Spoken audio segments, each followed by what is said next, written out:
आणि मला म्हणतो कसा, देदी दीदी. देदी म्हणजे मी.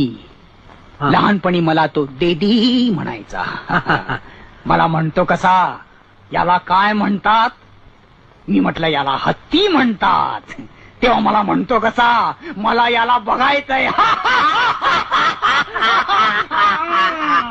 त्यानंतर मी काय केलं असेल? मी नव्हतो तेव्हा तिथे. मी कमला सर्कसच्या मालकाला गाठला आणि त्याच्या जवळचा एक मोठ्यातला मोठा हत्ती मी 40,000 रुपयाला खरेदी केला. त्यावेळचे 40,000 म्हणजे यावेळचे 4 लाख.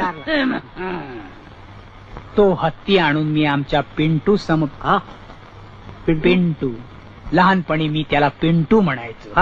गोड नाव आहे. त्याच्या समोर उभा केला आणि म्हटलं, बघ. काय झालं? ऐकूनच छाती धडपायला. साहजिक आहे.